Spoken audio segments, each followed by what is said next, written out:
Hi, I'm Shanna Cramer. Today I'm going to show you my setup for plein air painting. This is what I carry with me when I go traveling to paint, when I go out painting plein air. I'm sometimes painting alone, sometimes painting with a group. At any rate, I try to park close to the area that I'll be painting so I don't have to carry things too far. The backpack is really light, but the tripod's a little awkward. First thing I need to do is set up my tripod. I can set this up. It's got the two puffy sides and the one not puffy side. So I try to set my paint on the two puffy sides so they're more even.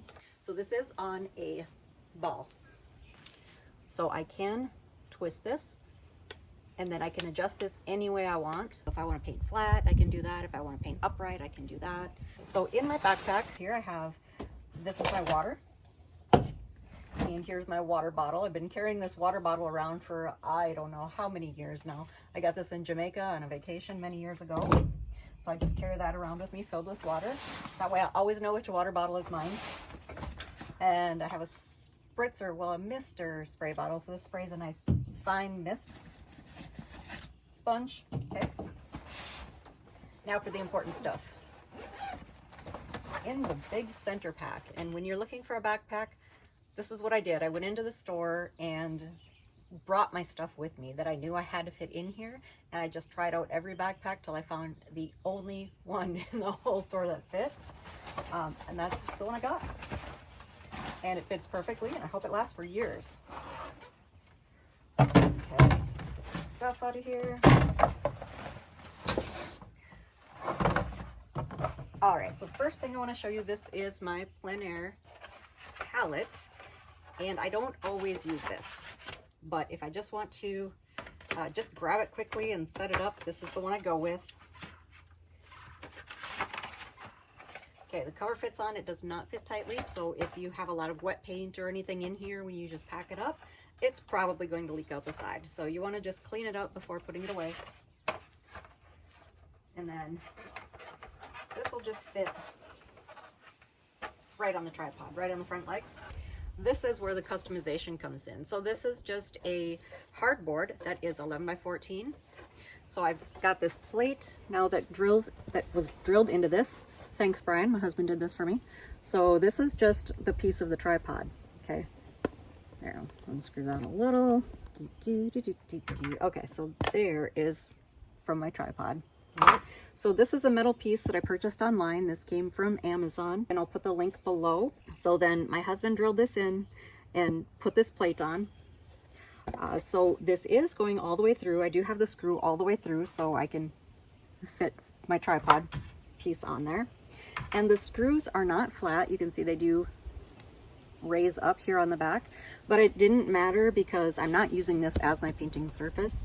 I'm just putting Velcro on here and then attaching my painting surface to it. So there's my board, my Velcro board, and I can just attach this right onto the tripod. So this is my actual painting surface. This is just a piece of gator board, and I purchased a couple of these at full size, which is going to be like an inch wider around the edge than a full sheet of watercolor, which is 30 by 22.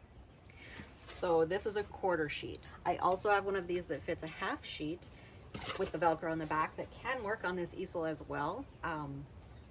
But this quarter sheet is what fits in my backpack. So I primarily work on quarter sheets when I'm out on the road.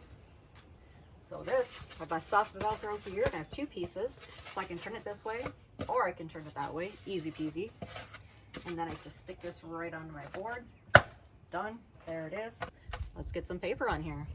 So then I go back to my backpack. I have yet another compartment, and this is where I store my paper.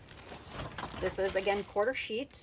This is Arches 140-pound cold press, and in the front pocket of my backpack here, I've got my clips. I also have some paintbrushes, very important. I have some tape, it rarely gets used, and my clips. I'm just barely clipping the edge of the paper. That's enough to hold it down without interfering too much with the painting. All right, and then back up on the board it goes. So the size of this paper is 11 by 15. This is a quarter sheet. And typically when you frame something or when you have it prepped for sale, it's going to be 11 by 14, which is a standard size. So this is something that I need to keep in mind always, is try not to paint too close to the edges. All right, painting close to these edges, not such a big deal, but painting close to these edges, I'm probably going to lose some of my image once this thing is framed. I always try to keep everything put away when it's not in use. So today we're just going to take a look at this messy palette. All right, so then I have my water.